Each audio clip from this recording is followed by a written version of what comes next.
ఇక్కడ చూపిస్తున్న చెరుకుకి ring spot వ్యాధి ఆశించిందండి. ఈ వీడియోలో మీకు దీన్ని ఎలా గుర్తించాలి, ఎలా నివారించాలి అనేది చెప్తాను. వీడియో పూర్తిగా చూడండి.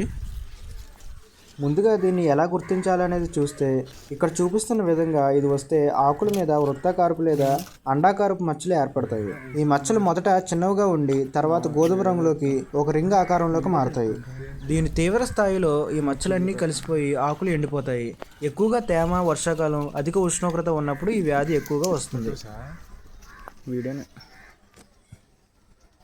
ఇప్పుడు దీని నియంత్రణ పద్ధతులు చూద్దాం. చెరుకు లాంగ్ డ్యూరేషన్ క్రాప్ కాబట్టి మనం నాటుకున్నప్పుడే ఈ వ్యాధిని తట్టుకునే రకాలు మనం నాటుకోవాలి.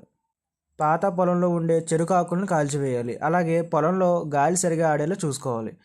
రసాయన నియంత్రణకు వస్తే కార్బండిజం 0.1% లేదా మ్యాంకోజెబ్ 0.25% లేదా కాపర్ ఆక్సిక్లోరైడ్ 0.3% స్ప్రే చేసుకోవడం వల్ల దీన్ని నివారించవచ్చు. ఇది 10 నుంచి 12 రోజుల వ్యవధిలో 2-3 సార్లు స్ప్రే చేస్తే మంచి ఫలితాలు ఉంటాయి. ఈ వీడియో నచ్చితే లైక్ చేసి ఛానల్ని సబ్స్క్రైబ్ చేసుకోండి. ఇంకా ఎలాంటి సందేహాలున్నా కింద కామెంట్స్లో రాయండి.